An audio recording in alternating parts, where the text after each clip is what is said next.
Let's bring in Tony Dungy, Football Night in America. Tony, what do you make of this? Well, I agree with you, Dan.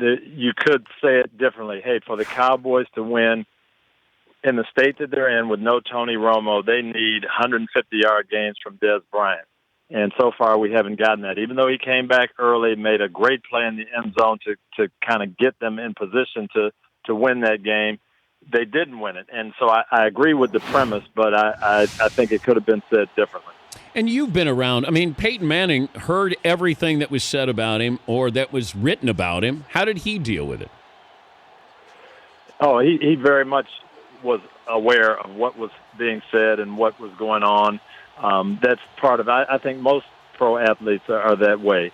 Now, the thing about Dez Bryant is you see everything on the sideline, and he doesn't know how to do things in a way that are going to appear that he's a team player. He doesn't care about that. He doesn't know in many cases. And so you have guys like J.J. Watt and Peyton Manning who may say some of the same things and do it in a different way, and it comes across looking different. I think that's what the Cowboys always say. If you really knew Dez, if you knew what he was saying, if you appreciated him the way his teammates do, some of the things you see you would take a little bit differently. But unfortunately, all we can do is judge by what we see, and that is the image that he said. That's what it looks like when you see it from afar.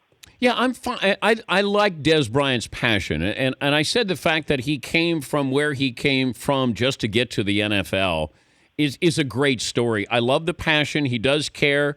I think sometimes it's misinterpreted.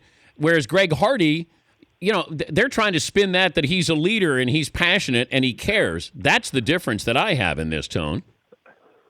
Well, Greg Hardy may be passionate, and he very well may be a leader. I don't know, but he hasn't demonstrated what Dez has demonstrated in terms of being there for his team and coming through in all circumstances, coming back when he's hurt.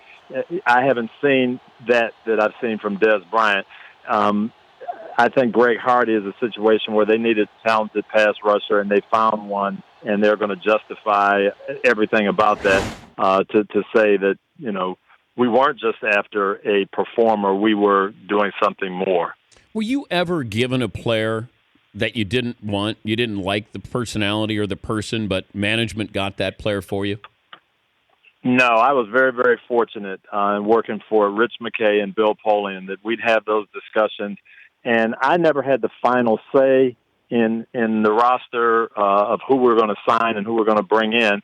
But I know those two guys would never bring anybody in that I didn't want. They just felt that would undermine the head coach. So we'd have discussions, and they might try to convince me a certain guy was going to be okay, or hey, we can do it with this guy. But at the end of the day, if I said, you know what, this is just not the type of person we want on the team, or his performance, his talent isn't what we need, they would never force a player on a head coach that the coach didn't want. Tony Dungy from Football Night in America joining us, Dan Patrick Show. Better chance of making the playoffs, the Bills or the Jets? Well, I think the Bills right now, when you win a game like that in the Jets' home stadium, you've got the same record. You've kind of gotten that tiebreaker edge. That was a great defensive game by the Bills last night. They had to hold up while things weren't going well, especially in that fourth quarter, and they did it. They made some fourth down stops. They got the key takeaway at the end of the game. So this was a huge game for the Bills. And it's a long season, and what the Bills have not proven over time, the year and a half that Rex has been there, or the half year rather, is that they can do it consistently. And that's what they're going to have to do down the stretch. They're going to have to string 2 or 3 of these games together. Having Tyrod Taylor back helps, but they've got to get on a streak here. Is Rex a better entertainer or a better head coach? Well, I'll say this.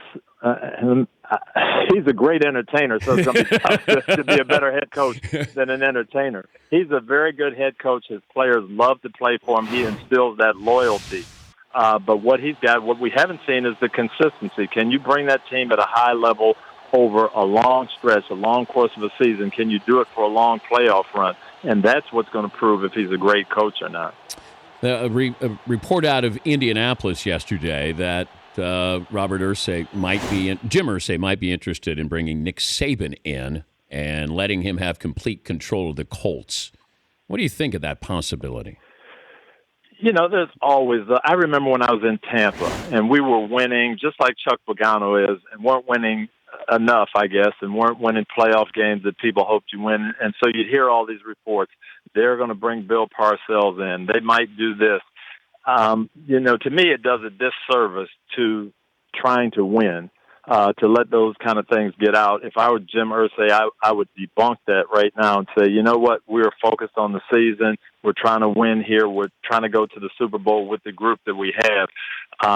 Is it going to happen? Is it being discussed? I found out later that some things with Bill Parcells were being discussed while it was, being bandied about. So it doesn't help. So they were going to bring in win. They were going to bring in Parcells to replace you. That was the rumor. That was the rumor, and then I found out later on that there were some discussions with Parcells while I was under contract and while we're trying to win. It doesn't bother you because you're so focused on the job at hand, but it just doesn't help the situation. It doesn't help you win games, and that's what the organization should be all about. But Bob Kravitz, who is somebody who's got Jim Irsay's ear, Jim talked about his addiction problem with him. He's opened up to the columnist there, and for him to say that he doesn't believe Chuck Pagano is the guy for the long haul, it feels like this is one of those that Irsay got it out through the media, through somebody he trusts, and then let's see how people react to it. Because why else would it get out, Tony? Well, believe it or not, columnists write things that that they want to see happen. They don't always write the facts, but I'm not really close enough to this case and Bob Kravitz to know how it got out. But things like this, you have to kind of squash them as an organization. And good organizations, you don't see this going on. You don't see that with the Steelers. You don't see that with the Patriots. That's why those organizations win. And to me, in Indianapolis, they need to squash this. They either need to get behind Chuck and say he's our guy or not. Yeah, but they're not behind him, Tom.